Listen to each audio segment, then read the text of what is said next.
Hi everyone, it's a Sunday today, and as you know, typically on a weekend I usually don't film, but it started snowing this morning and it's super cold and there is no way I'm going outside in this weather. So having a great opportunity of my husband looking after Mason, I thought I'll just have a little play in my journal. So yesterday I watched a couple of videos from James Berg on his channel, and he had this really fun video about mixed media, and he used these face stamps to create kind of different looks on every face, and I thought that was really fun. And it's just sort of, you don't really need to concentrate too much on perfecting things, and it's just sort of like a relaxing, de-stressing kind of exercise. So I thought I will pull out these stamps as well. So I've got it's called Face Base, and it's got 3 stamps in here. So I'm going to use this big face stamp, and I'm going to use my is this Ultinew? I think it is. Yes, so it's the Ultinew acrylic block set of 4. This is the medium sized, I think. It's the 3 by 2 inches, and it's brand new. I haven't used it yet, so I thought it's a great opportunity to do that. I'm just trying to figure out. Yes, so it's you've got these lines on one side and then completely smooth on the other. So on the smooth side, what you do is you put your image like that, and then you just stick the acrylic block on top, and then you have your image ready to be printed. So here is what I'm gonna do. By the way, I just wanted to show you, I've got some cheap acrylic blocks, and I just wanted to show you the difference. Obviously this one is thinner and this one is bigger, and the acrylic itself, I don't know if you can see that, but this is such a good quality acrylic compared to this. This feels sort of kind of cheaper, and it's got some bits which are not as smooth on the edges, and it's got sharp corners, whereas here the corners are smooth and it's cut beautifully. It just looks gorgeous, the quality of this acrylic. The cheaper one that I have has some inch and centimeter details here, so you can actually see how large an image is. The Ultinew don't have that, but I don't really mind not having it. And like I said, it came from this set, so if you're interested, I've got this like a year ago, I think. So they're really good. So this is the other one. It's a good size. Then there is the large one and a small one for details. So for little pieces, so that's really good. I'll tell you the exact size, or actually I'll show you so you can see yourself. It says it right here, so it's hope you can see it.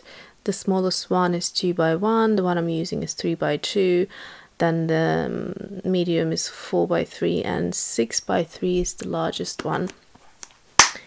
Okay, so for ink, I'm going to use this archival ink, which is waterproof, in jet black. I really like the brownie ink that James is using, but I'm not sure which one it is. If you do know, let me know. I think it might be one of the Tim Holtz, if I'm not mistaken, because he does like his products. So today I'm not going to do many faces, although I do want to try that sort of layout at some point. But today I just want to do one face, kind of in the middle, and giving her a little space for a body, but mostly it's going to be a neck going into shoulders. So that is it.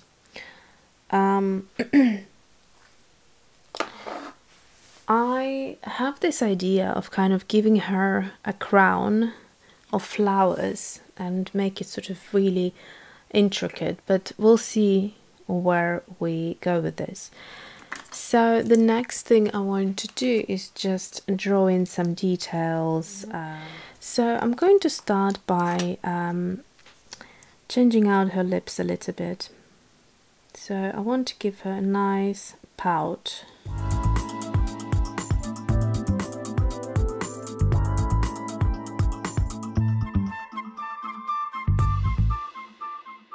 I'm going to give her loads of eyelashes,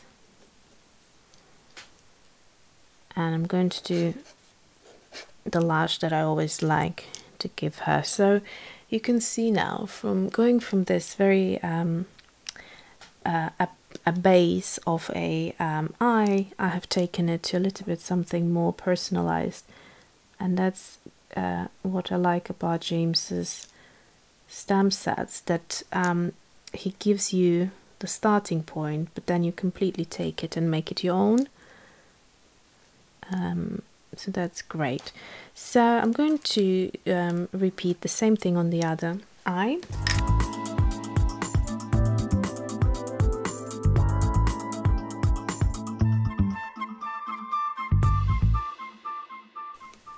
I'm going to give her freckles. Actually, I really like that look, and I've seen some artists do it on their faces, and I think it's a very quirky look, especially on those you know, the realistic dolls like Papova dolls and all that. They always have freckles on their faces, which I think looks really cute. Okay, so at this point she needs some sort of hair because the forehead is quite large, so I'm going to give her like a fringe,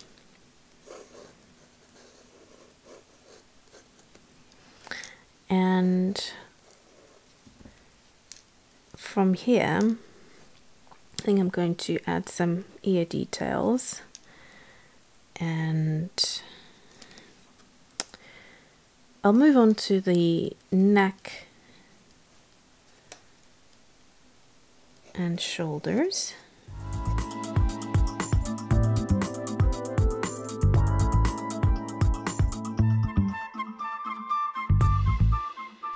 I'm going to give her a small bun, and I think I'll leave it at that, and then the rest will be all watercolor. Okay, so I basically done a quick illustration here, and I'm going to go into watercolor now, and after that, when the watercolor has settled and dried, I will then go in and do the crown or the floral details. I'm just not sure yet what I want to do, so I think coloring her or first adding color to her will help me to decide what the end result I would like to have.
So there is still a little bit watercolor here, which is fine, I don't mind, because I'll just let it dry naturally. I don't want to overheat the paper.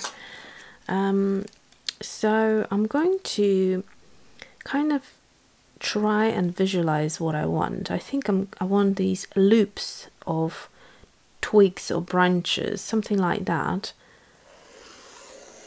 And I'm going to repeat the line just to give it a little bit more shape, and I want a couple more, and I don't mind if they overlap. In actual fact, I want them to overlap. I'm going to leave it at that. So now I'm going to add these little kind of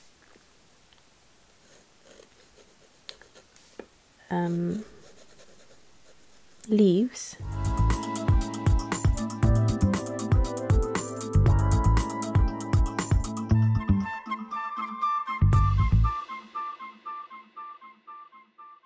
From there, I'm going to take it out and kind of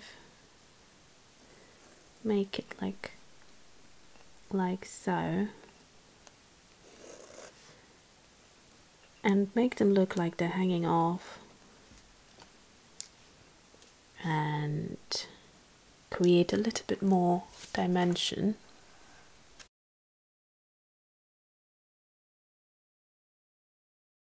So I didn't have much battery left, so I couldn't film the entire process, but basically I just went on and added more of the flower buds where I felt it would make a balanced composition.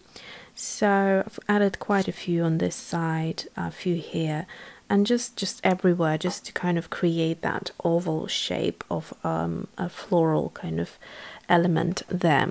So I'm going to use my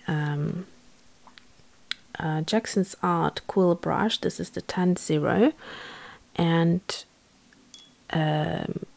it will hold a lot of water, which I don't mind. So I'm going to go for a pink color. I'm going to mix up maybe a couple of different pinks, and we'll add brilliant purple into them just to correlate it to the color that we have on her cheeks and on her face. So the color I'm going to take now, it's going to be magenta. So these watercolors are Schminke Horadam, in case you wonder. So I'm going to just place it somewhere here. That's fine if it catches a little bit of another color. Like I said, this is not about precision, this type of journaling, so I'm going to mix it up and then just kind of place the watercolor, trying to stay within the lines, and I'm going to make sure I've got this color in the buds going through, so I want to mix in all areas, but possibly in some areas more than others. As you can see, the color is starting to change as more water comes out and less pigment, so that's already a color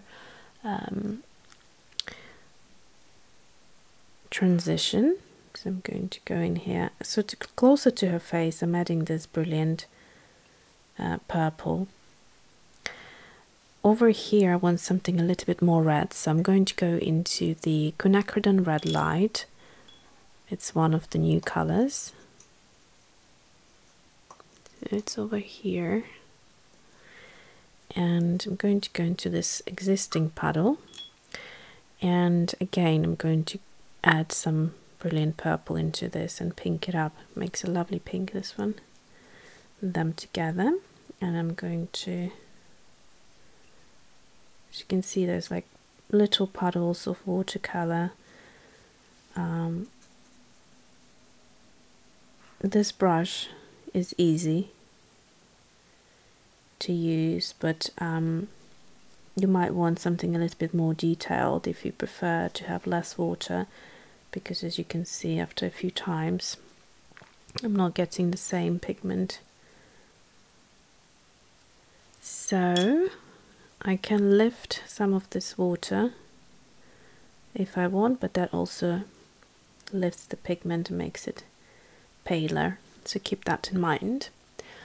And I am now going to, let's see, maybe I'm going to add some geranium red actually into this. Let's see how that will look. So geranium red, I think that makes it nice. Breaks it up a little bit from a pink into red, but it's a red that's kind of like a corally red, so it looks nice with pinks. Doesn't clash too much.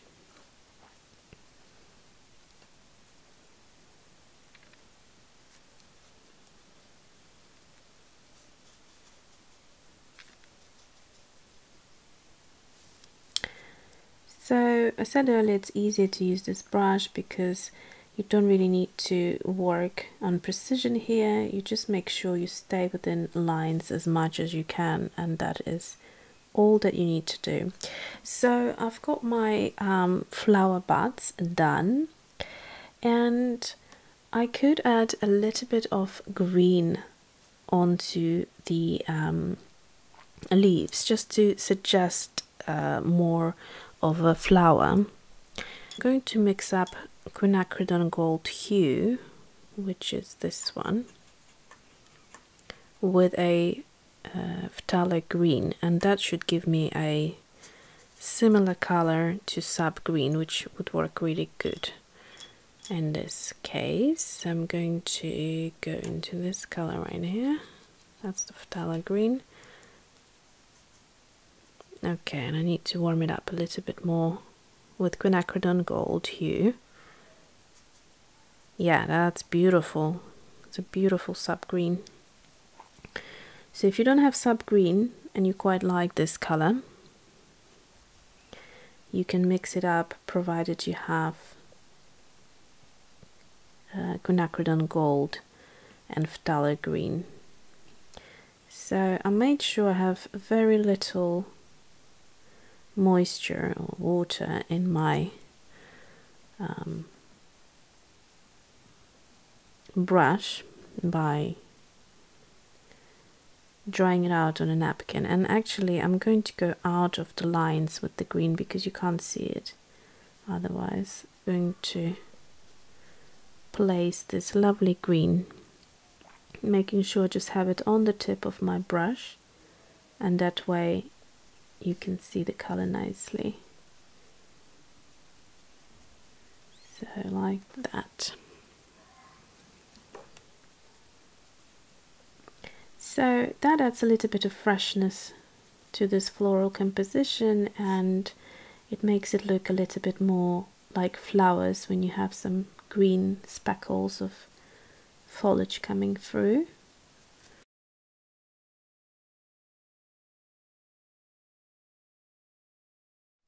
So it's all now dry. I'm just going to go in and do some final details in the buds. I'm just going to create little lines like so.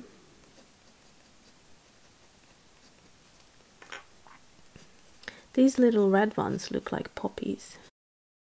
So just suggesting that the base of the flower like so, and I think it gives it a nice detail and makes it look a little bit more finished. Just going to zoom in for you. You can see a little bit better now, hopefully. I'm just going in here and making these fine lines just at the base of the flower. But you can do different things. You can embellish your flowers the way you want to do, personalize it a little bit further. I might do, just on some of these flowers, I think, a scallop edge, like so. Just on a few of them. I'm going to do this little cluster of flowers right here, and then actually I like the way it looks, so I might continue on all of them. Okay, so it's all finished now. I have gone ahead and added the scallop edge. I couldn't film it unfortunately because the battery was dying, but here is the end look, and I think adding the scalloped edge really created a nice look to all of them and kind of made the buds stand out a little bit more and made it look a little bit more whimsical.